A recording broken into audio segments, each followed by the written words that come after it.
क्लीं फट स्वाहा। ओम क्लीं क्लीं फट स्वाहा। हे माँ, मुझे शक्ति दे माँ, मुझे शक्ति दे। इस कटे हुए सर में तुम मुझे दर्शन दे माँ, मुझे दर्शन दे।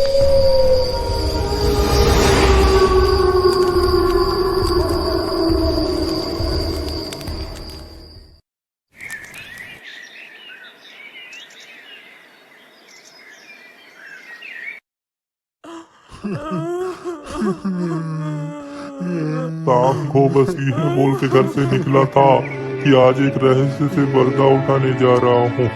गोपाल की बहादुरी से ले डूबी।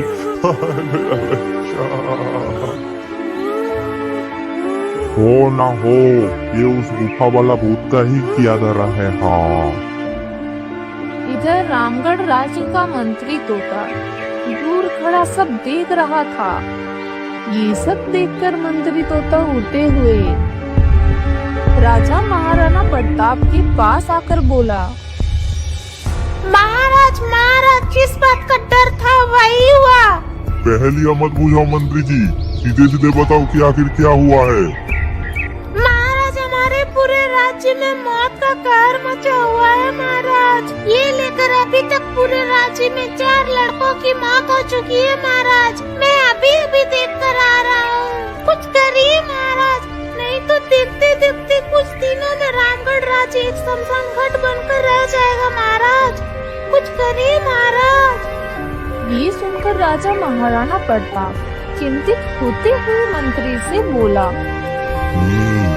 जाओ मंत्री जी, सारे राज्य में ऐलान करवा दो कि सभी राज्यवासी मेरे महल के सामने एकत्रित हो जाए। मैं एक जरूरी ऐलान करना चाहता हूँ। मंत्री तोता राजा महाराणा प्रताप का आदेश सुनकर पूरे राज्य में जाकर ऐलान करवा देता है। सुनो सुनो सुनो, राजा महाराणा प्रताप का आदेश है कि सभी राज्यवासी महल के सामने एकत्रित हो जाए।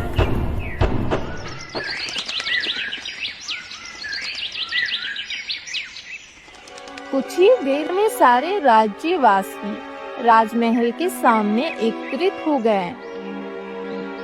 राजा अपने महल के छत पर सभी लोगों से खड़े होकर बोला, रामगढ़ राज्य के वासियों, आज मैं ये ऐलान करना चाहता हूँ कि तुम में से कोई भी व्यक्ति उस रास्ते से नहीं जाएगा जिस रास्ते से वो प्राचीन भूतिया गुफा पड़ता है।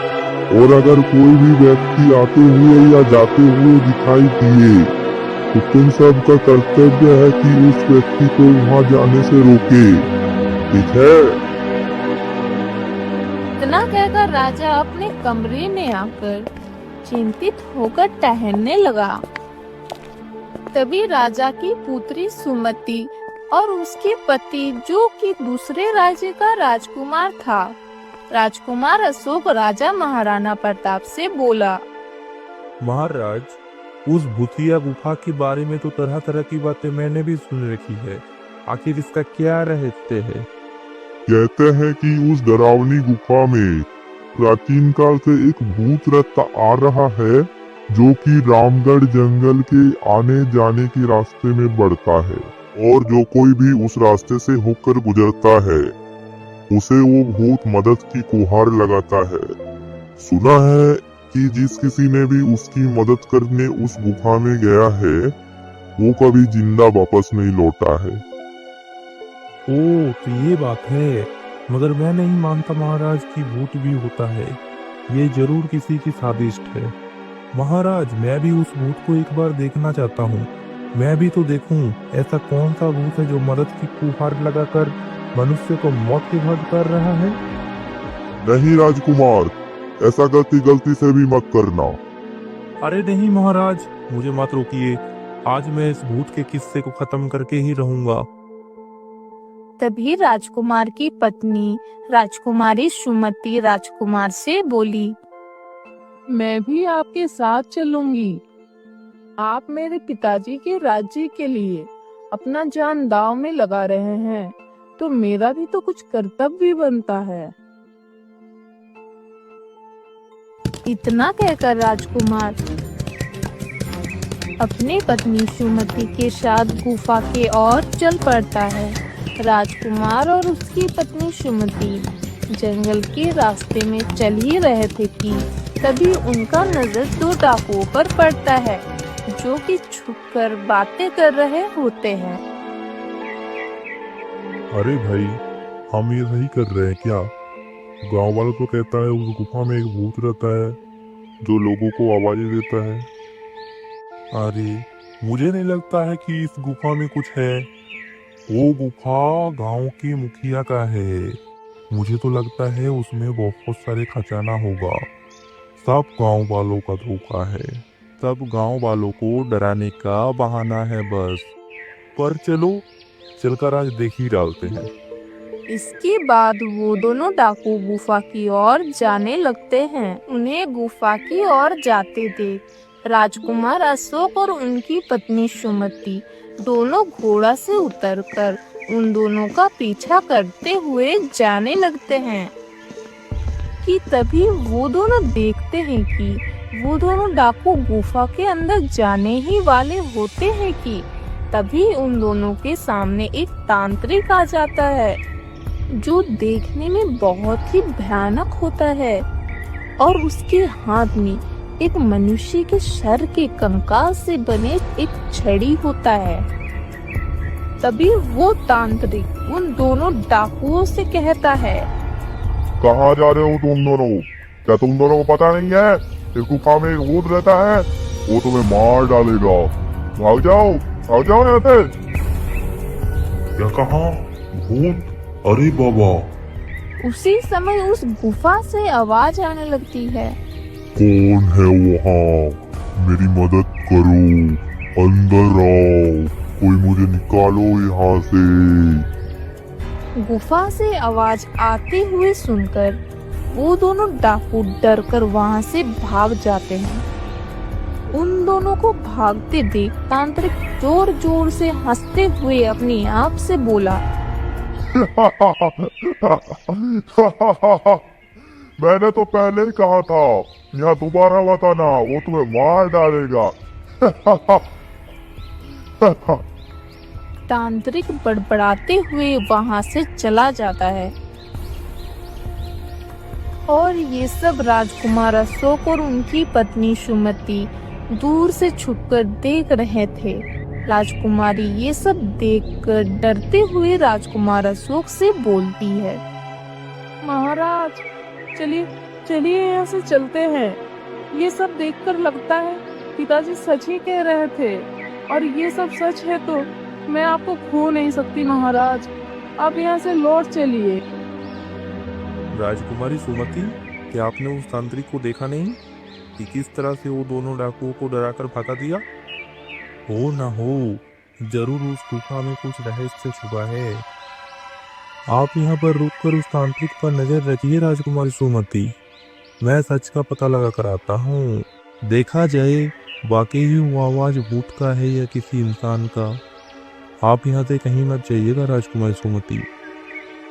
ठीक है महाराज, मैं आपका यहीं पर रुककर प्रतीक्षा करूंगी, परंतु महाराज आप शीघ्र लौटकर वापस आइएगा। इतना सुनकर राजकुमार अशोक गुफा की ओर चल पड़ता है। राजकुमार अशोक गुफा में घुसने ही वाला होता है कि तभी एक आवाज उसे सुनाई देती है। वो काफी डरावनी होती है। ऐसा लगता है जैसा किसी रोते हुए इंसान की आवाज हो। कोई है यहाँ? मुझे यहाँ से बाहर निकालो। मैं इस गुफा में बरसों से कैद हूँ। निकालो मुझे यहाँ से। राजकुमार अशोक लीडर होकर वहीं पर खड़ा हो जाता है। कौन हो तुम और तुम मुझे आवाज क्यों लगा रहे हो? क्या तुम वही हो जिसके बारे में पूरा राज्य में डर का मातम छाया हुआ है? नहीं राजकुमार, मैं भूत नहीं हूँ। मैं तो एक जिन हूँ और मैं कई सालों से इस गुफा में कैद हूँ। मेरी सहायता करो राजकुमार। मेरी बात मानो राजकुमार। मैं तुम्हें कोई नुकसान नहीं पहुँचाऊंगा। तुम मुझे इस गुफा से आजाद कर सकते हो। इसके बदले मैं यहाँ से हमेशा के लिए चला जाऊंगा। क्या तुम सच में यहाँ से चले जाओगे? मैं तुम्हारा जरूर सहायता करूंगा। बताओ मुझे क्या करना होगा जिन, मैं अवश्य करूंगा। तभी गुफा का दरवाजा खुल जाता है और राजकुमार अशोक उस गुफा के अंदर चला जाता है। जैसे ही वो गुफा के अंदर जाता है, एक बहुत बड़ी अजीब सा जानवर की परछाई उसे नजर आता है, जो देखने में बहुत ही डरावना होता है। आओ राजकुमार, तुम्हारा जिन के इस गुफा में स्वागत है। मैं कई सालों से गुफा के बाहर आते जाते लोगों को आवाज लगाता हूँ, लेकिन गांव के सभी लोग डर कर भाग जाते हैं।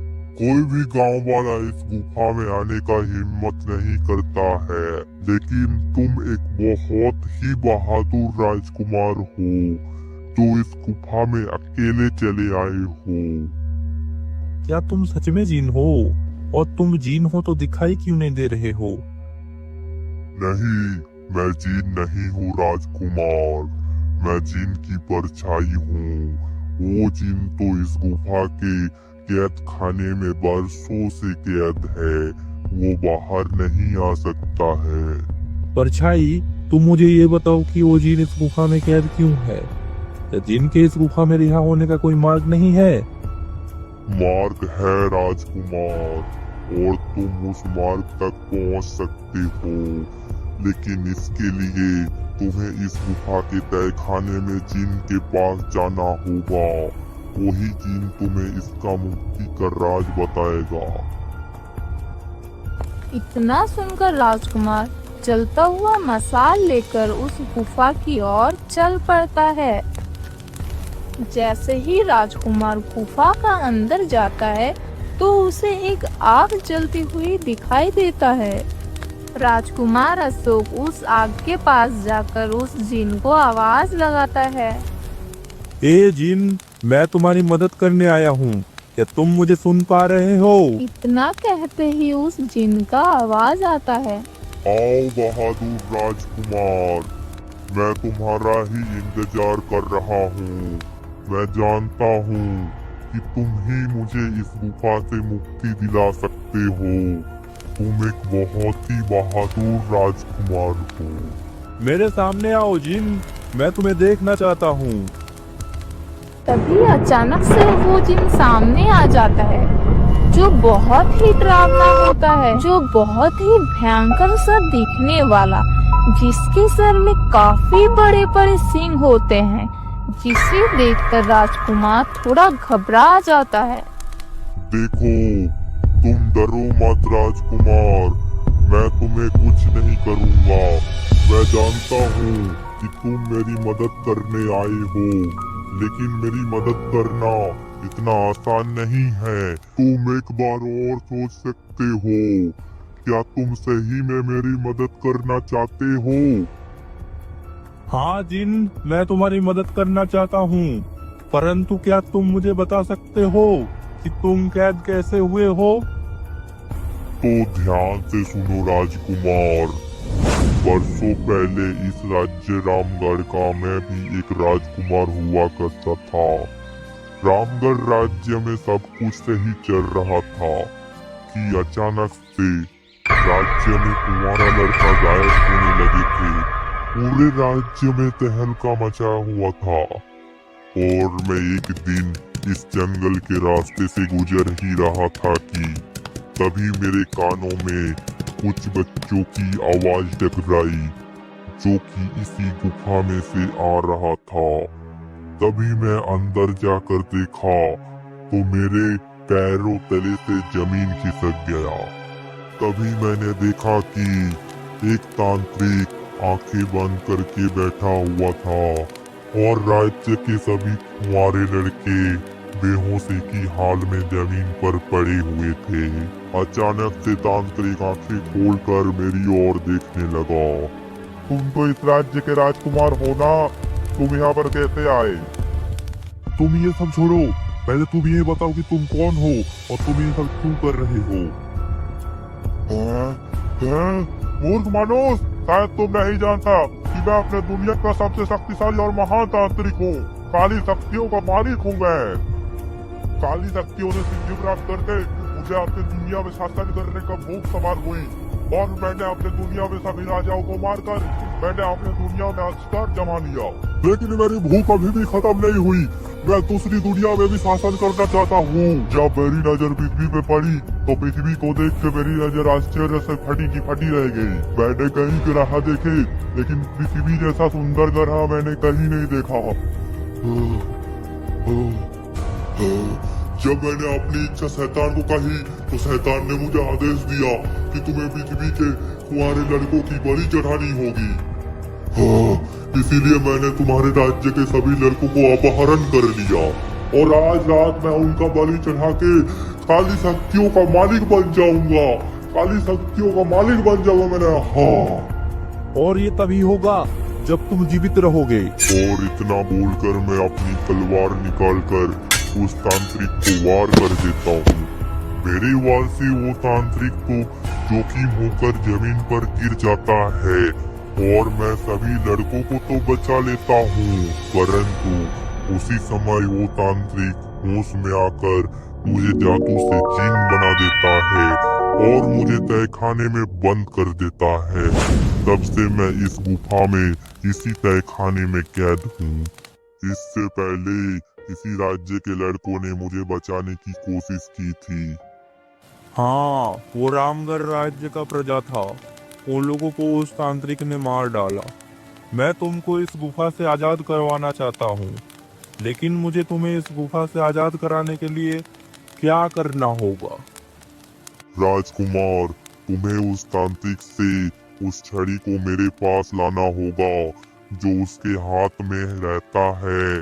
छड़ी को मेरे सामने लाकर उसे तुम्हें तोड़कर जलाना होगा, तभी मैं कैद से आजाद हो सकता हूँ।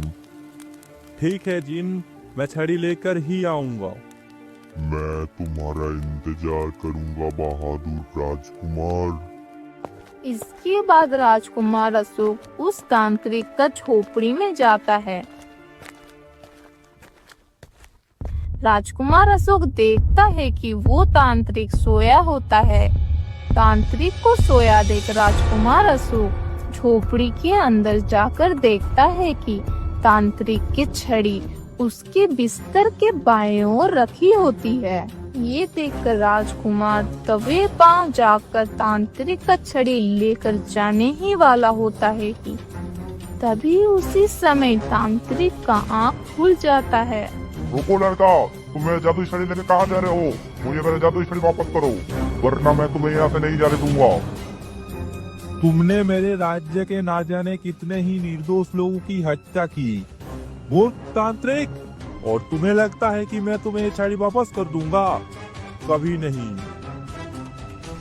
इतना कहकर राजकुमार अशोक छड़ी लेकर गुफा की ओर दौड़ पड़ता है। साथ ही तांत्रिक भी चिल्लाते हुए उसके पीछे पीछे दौड़ पड़ता है।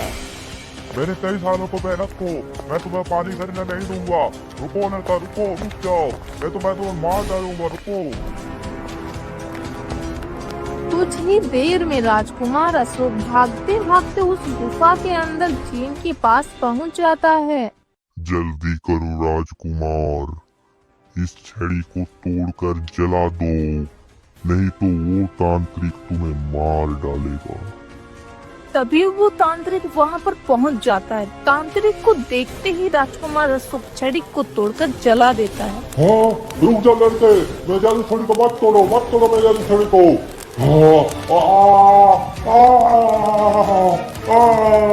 छड़ी के जलते ही वो तांत्रिक भी तड़प तड़प कर जलकर राख हो जाता है और कुछ ही पल में वो राख 3 चाबियों में परिवर्तित हो जाता है। और तभी अचानक से उन चाबियों से एक आवाज आने लगती है। सुनो बहादुर राजकुमार, तुम्हें एक सही चाबी उठानी है, लेकिन याद रखना तुम्हें बड़ी होशियारी से ही एक चाबी उठानी होगी। अगर तुमने गलती से भी गलत चाबी उठा ली तो उसी समय ये तीनों चाबी गायब हो जाएगी और तुम जिन को कभी भी आजाद नहीं कर पाओगे। ये सुनकर राजकुमार अशोक सोच में पड़ जाता है। काफी देर सोचने के बाद राजकुमार अशोक देखता है कि तीनों चाबी अलग अलग चीजों से बनी हुई थी। एक चाबी सोने की बनी हुई थी, दूसरी चाबी लोहे की बनी हुई थी और तीसरी चाबी लकड़ी से बनी हुई थी। ये देखते ही राजकुमार अशोक को याद आता है कि तांत्रिक का छड़ी भी लकड़ी से बना हुआ था और ये चाबी भी लकड़ी से बना हुआ है। राजकुमार देखते ही समझ गया कि लकड़ी से बना हुआ चाबी ही उसे चुनना है। राजकुमार जैसे ही लकड़ी का चाबी चुनता है वैसे ही वो दोनों चाबी गायब हो जाता है और तभी उस जिन का आवाज आया। शाबाश बहादुर राजकुमार, तुम्हारे सूझबूझ की वजह से आखिरकार तुमने बिल्कुल सही चाबी चुन ली।